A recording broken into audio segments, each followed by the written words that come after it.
All this extreme festival of motorsport action is proudly brought to you by Hankook Tires and Car Care Clinic. We head to Redstar Raceway for the first round of the regional categories in the Extreme Festival. And what a field of cars come into play here at the 4-kilometer Redstar Raceway. We're going anti-clockwise. There are 13 turns to negotiate, and it's a very tricky circuit this way around. Temperature's ideal, but the wind is picking up, and there's potentially a bit of rain coming a bit later on. We'll wait and see if that's going to affect any of the day's racing. It certainly hasn't affected the crowds coming out to enjoy themselves here at the first round of the Extreme Festival. We start with the Car Care Clinic 111 GT Sports and Saloons. And yes, GT is a brand new format that's been included into the Car Care Clinic 111s for this season. And Dave is down in pit lane with Wouter Roos to take us through all the new changes and some new cars joining this category. Greg, as we cross to the 111s, you probably are aware, but there's some changes going into this category. Wouter is going to tell us all about it. Because Wouter, you've got a whole new type of category to cater for more cars right now.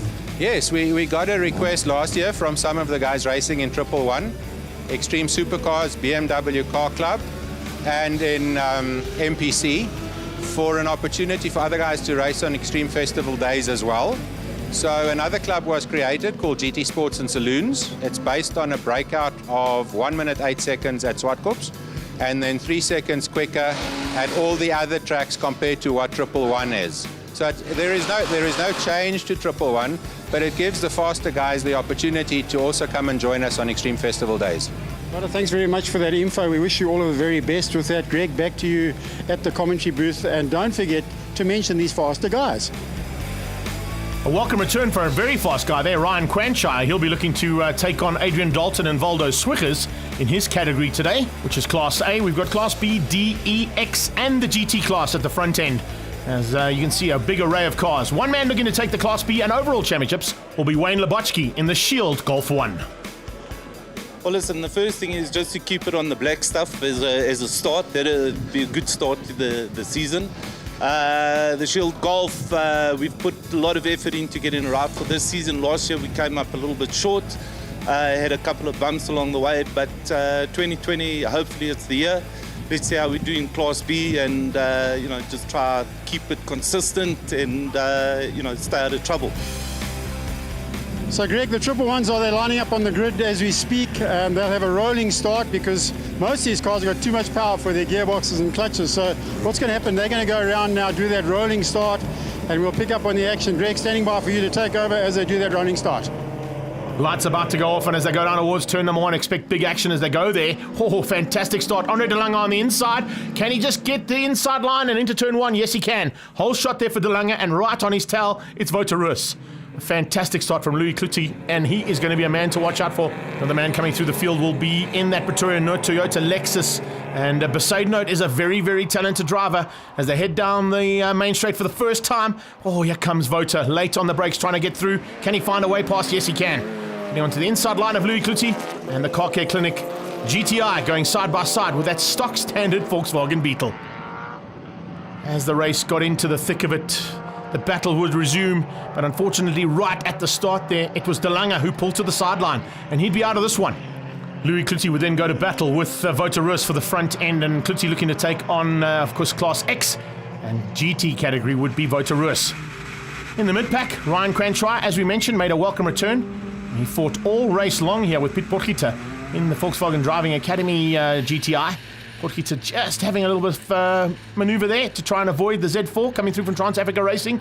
And Nathan's Motorsport prepping this polo that he's in and looking pretty tasty from the word go. This will be a battle that'll probably rage all the way through.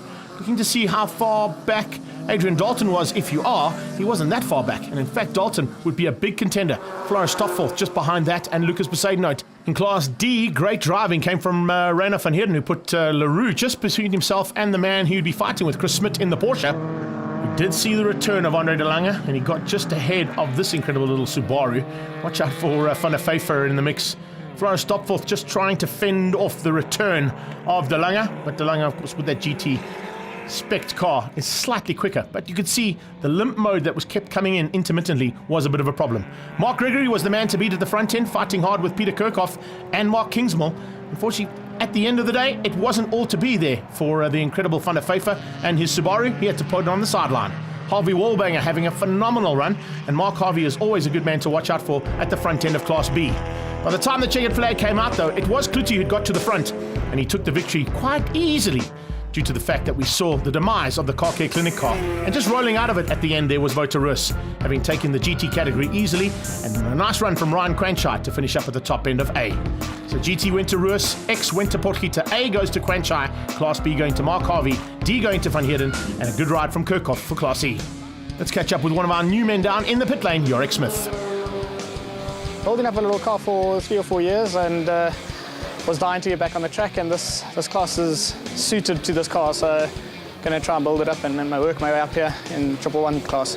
Originally I was building a car, and I saw this, thought this might be a donor car, but I ended up using this as my race car, a lot better suited, and it's been a magical day out on the track with it, so I definitely can't complain.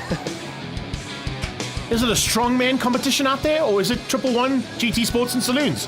Andre de Lange, you can tell us about that, but just to mention how the rules work, 111 is 1 minute 11 around Swartkops with the new GT class. It's a 108 that is now going to be adjusted at all the circuits we visit with the Car Care Clinic, 111 GT Sports and Saloons. And those adjustments have been made. Louis Kluti was caught just to be out of those allotted times, so he'll be watching not to break out for the second heat here as we get going and head down towards turn 1. A great start came from Kluti yet again, but as always, Wouter Roos is a tough man to beat into turn 1 and held on for the whole shot. De Lange right there with him, and a little battle about to ensue there between the Ford and the 2 Volkswagen products alongside him. Mark Gregory would go at it yet again for Class C honours, but he would be pushed hard, and it's going to be a real tough day in the saddle there for Team Gregory. Great to see Yorick Smith with an improving car as he got to grips with 111s for the very first time. But at the front end, it was a bit of a battle that opened up right from the word go. And, well, it was Wouter Roos who seemed to have a little bit of an issue right at the start and pulled to the sideline, allowing both of his usual contenders to get through on him. And it was now De Lange to lead things out ahead of the hard charge that would come from Louis Kluti. Could he go to the front again and beat out the Ford Focus? This little Beetle has got some incredible parts from all around the world that have been thrown into it. And yeah, we do have a little bit of a joke saying it's a stock standard one, but it actually isn't. It is a very highly modified machine. And in 111 Sports and Saloons, it's a very competitive car. Great battles as Wouter Roos pulls to the sideline and out of this one with a bit of an issue. And then it was Ryan Quanchai resuming yet again there with Piet Potgieter. Trans-Africa Racing versus the Nathan's Motorsport Polo. Great opportunity to see the chopping and changing that could happen here, and always does at Redstar Raceway, with the amount of track to play on, and of course with the amount of cars playing on it. Nice little battle as well, as Josh Veyers became a big contender for the potential Class X victory. And we mentioned and spoke to Wayne Lebotsky. He's looking for a chance to win out Class B, and he's pushing hard right from the word go to keep out Mark Harvey Wallbanger. Yorick Smith, as I mentioned, had a fantastic run in the second heat, and Frans Stopforth unfortunately didn't, as he had to pull into pit lane and out of contention for race 2. Checkered flag was out though, and a great run to the line and a massive return for Andre de Lange to 111 Sports and Saloons in a new car that certainly looks like it's got the potential to win out GT. Class X went to Piet Potgieter as he comes across the line. He was quite a long way up the road from Josh Veyers and Maurits Leroux. Some great dicing through the pack as well. That eventually saw Andre de Lange taking Class GT ahead of Louis Kluti. It was Class X going to Piet Potgieter. A good drive from Lebotsky to take Class B. Van Heerden takes Class D, and Gregory taking Class E. Let's catch up with Class A's winner now, Ryan Quanchai in the Z4 from Trans-Africa Racing. So, I mean, it was quite a challenge today. Quite a few cars in the class. I haven't been racing for about 8 months, so took a bit of time to get used to the car, the track, and once I got into the rhythm of things, everything came together, and I managed to put in some really good lap times. My qualifying was a bit too quick, and I broke out, which is fun but has its consequences. And I got pushed back in the grid, I think from 2nd or 3rd back to 8th, and managed to claw my way back up to 3rd. Second heat, I started from 5th, and I finished in 3rd overall. So yeah, awesome day out, and just grateful to be back.